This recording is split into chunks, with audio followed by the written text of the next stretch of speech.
So friends మనకైతే ఒక పెద్ద బ్యాడ్ న్యూస్ అయితే రావడం అయితే జరిగింది. సో మనకైతే తెలుగు ఫ్యాన్స్కి కాదు, సో మనకైతే ఆల్ ఓవర్ ఇండియా మన ప్రో కబడ్డీ ఫ్యాన్స్కి చాలా పెద్ద బ్యాడ్ న్యూస్ అయితే రావడం అయితే జరిగింది. సో బ్యాడ్ న్యూస్ ఏంటంటే మీకైతే ఆల్రెడీ స్క్రీన్ పైన చూస్తూ ఉంటారు. సో మనకైతే మన రాహుల్ చౌదరి వచ్చేసి మనకైతే ప్రో కబడ్డీ నుంచి అయితే రిటైర్ కావడం అయితే జరుగుతుంది. సో ఎప్పుడు రిటైర్ అవుతారు అండ్ మనకైతే ఈ సీజన్ ఆడతాడా లేదా, సో ఈ సీజన్ ఏ టీంకి ఆడే అవకాశం ఉందని మీకైతే ఫుల్ క్లారిటీగా చెప్పబోతున్నాను. కాబట్టి సో మీరైతే వీడియో అక్కడ స్కిప్ చేయకుండా వీడియో లాస్ట్ చూడండి. వీడియో నచ్చినట్లయితే తప్పకుండా లైక్ చేయండి, షేర్ చేయండి అండ్ మన ఛానల్ కొత్త అయితే తప్పకుండా సబ్స్క్రైబ్ చేసుకోండి అండ్ పక్కన నుంచి బెల్ ఐకాన్ అల్లో పెట్టుకోండి. సో ఫ్రెండ్స్ వీడియో స్టార్ట్ చేసే ముందు సో మీరు ఇంకా మన ఇన్స్టాగ్రామ్ పేజ్ని ఫాలో అయిపోతే సో కింద డిస్క్రిప్షన్లో లింక్స్ అయితే ఉంటాయి. సో వెంటనే వెళ్ళి ఫాలో అయితే కొట్టండి. సో అక్కడ వచ్చేసి మీకు అయితే లేటెస్ట్ అప్డేట్స్ ఇస్తూ ఉంటాం కాబట్టి సో వెంటనే వెళ్ళి ఫాలో అయితే కొట్టండి.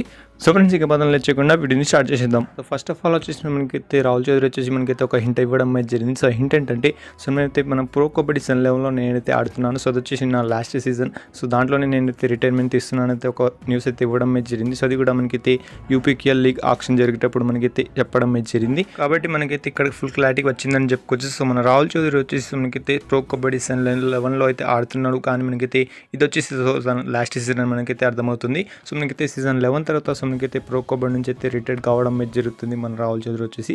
సో మనకైతే ఇప్పుడైతే మీకైతే డౌట్ అయితే రావచ్చు. సో లాస్ట్ సీజన్ కాబట్టి సో మన తెలుగు టెస్ట్ టీం కొన్ని ఛాన్స్ ఉందా లేదా అనేది ఇప్పుడు మీకైతే డౌట్ అయితే రావచ్చు.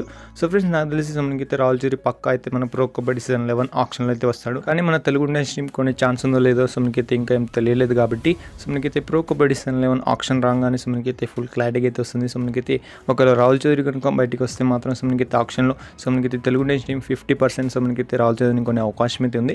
సో ఎందుకంటే సో మనకైతే రాహుల్ చౌదరికి లాస్ట్ సీజన్ కాబట్టి అండ్ మనకైతే రాహుల్ చౌదరి వచ్చేసి మన తెలుగు టెస్ట్ టీం తరఫున 6 years అయితే ఆడడం అయితే జరిగింది. సో మనకైతే దాంట్లో నుంచి ప్రో కబడ్డీ సీజన్ 11 వచ్చేసి లాస్ట్ సీజన్ కాబట్టి సో తప్పకుండా మన తెలుగు టెస్ట్ టీం మళ్ళీ రాహుల్ చౌదరిని కొన్ని అవకాశం అయితే ఉంది. అండ్ మనకైతే రాహుల్ చౌదరికి వచ్చేసి మనకైతే ఇదైతే లాస్ట్ సీజన్ కాబట్టి సో మీరేమైనా చెప్పాలనుకుంటే సో మీరైతే కింద కామెంట్స్లో కామెంట్ చేయండి. సో మీకైతే రాహుల్ చౌదరి ఎందుకు రిటైర్ అవుతున్నారు సో అనేది మీకైతే ఫుల్ క్లారిటీగా అయితే చెప్పేశాను. కాబట్టి సో దీనిపైన మీకు ఏమైనా డౌట్ ఉంటే మాత్రం సో మీరైతే కింద కామెంట్స్లో కామెంట్ చేయండి. సో ఫ్రెండ్స్ ఈ వీడియో కనుక మీకు నచ్చండి లైక్ చేసి అండ్ మన ఛానల్ కొత్త తప్పకుండా సబ్స్క్రైబ్ చేసుకోండి అండ్ పక్కన వచ్చే బెల్ ఐకాన్ అల్లో పెట్టుకోండి.